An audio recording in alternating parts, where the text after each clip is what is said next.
ക്ലേറ്റോ ക്ലേറ്റോ വളെ പൈസ വേണമായിരിക്കും അല്ലേ? ഇതാണ് മലയാളത്തിൽ ഞാൻ പറഞ്ഞത്. നീ ഇരുന്ന് ആലോചിച്ച് വരുമ്പോൾ നിനക്ക് പൈസയുടെ കണക്ക് വരുമെന്ന് എനിക്കറിയാം. ഞാൻ എടുത്തു തരാം. നിക്കേ, ഇന്ന് പകലെവിടെയായിരുന്നു? അതിൽ ഞാൻ എൻ്റെ പല പല ആവശ്യങ്ങൾക്കായിട്ട് പോയിരുന്നു. എവിടെ പോയെന്ന് പറ. ഇടേ, ഞാൻ എവിടെ പോയാലും നിന്നെ ബാധിക്കുന്ന പ്രശ്നമൊന്നുമില്ലല്ലോ. എന്നെ ബാധിക്കില്ല, പക്ഷെ ഒരു സമൂഹത്തെ മുഴുവൻ ബാധിക്കുന്ന ഒരു പ്രശ്നം നീ ചെയ്തിട്ടുണ്ട്. എന്തോന്നു? നീ ഇന്ന് പുതുക്കരി പോയിരുന്നോ? പുതുക്കരി AMAC പുതുക്കരി ഞാൻ പോയിരുന്നു. എന്ത് ക്ലബിൽ പോയിരുന്നവൻ കുട്ടികളെ എഴുത്തിനെടുത്താനായിട്ട്.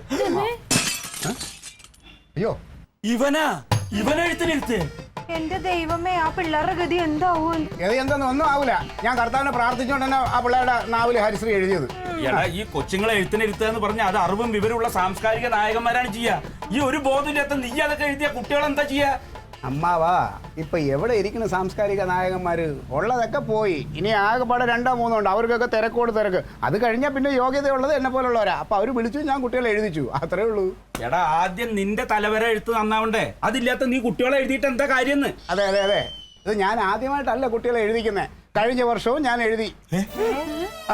പിന്നെ അല്ലാണ്ട് പിന്നെ ഞാൻ ഇവിടെ നിന്ന് പറയാത്ത എന്താ അറിയാമോ? നിങ്ങൾക്ക് പുച്ഛവും നിങ്ങൾക്ക് പരിഹാസവും ഒക്കെ ആയിരിക്കും. അതുകൊണ്ട് തന്നെ ഞാൻ മനഃപൂർവ്വം പറയാത്തെ. അളിയാ, തക്ലിക്ക് നമ്മൾ ആരെ കൊണ്ടായിരുന്നു ആദ്യമായിട്ട് കുറിപ്പിച്ചത്?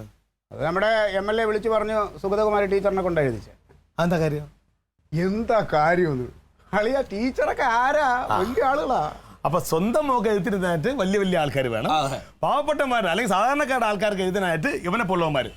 അളിയ, ഇപ്പൊ ഈ പിള്ളേരെ ഞങ്ങളെ പോലുള്ള രാഷ്ട്രീയക്കാരെ കൊണ്ട് എഴുതിക്കുന്നത് ഫാഷനല്ലേ? എടാ, ഈ രാഷ്ട്രീയക്കാരെന്ന് പറഞ്ഞ സ്കൂളിന്റെ പടി കയറാത്തവനും രാഷ്ട്രീയക്കാരനാവാം. അല്ലെ, മലയാളത്തിൽ എത്ര അക്ഷരം ഉണ്ട് അളിയാ? അതെ, ഈ ഹരിശ്രീ ഗണപതായ നമോ എന്ന് എഴുതാനേ. അയ്യോ, നമോ അല്ലളിയാ, നമ. അത് തന്നെ, അത് എഴുതാനായിട്ട് മലയാളം BA പഠിക്കേണ്ട കാര്യമൊന്നുമില്ല. എന്റെ പൊന്നളിയ, നിങ്ങൾ കക്കയെ മോഷ്ടിക്കയെ പിടിച്ചു പറിക്കയെ എന്ത് വേണോ ചെയ്തോ. പക്ഷെ പുതിയ തലമുറ, അതിലാണ് ഞങ്ങൾക്ക് ഒരു പ്രതീക്ഷയുള്ളത്. അവരുടെ ഭാവിയിൽ നിങ്ങൾ രാഷ്ട്രീയക്കാരിങ്ങനെ കളിക്കല്ലേ, ഒരു അപേക്ഷയാണ്.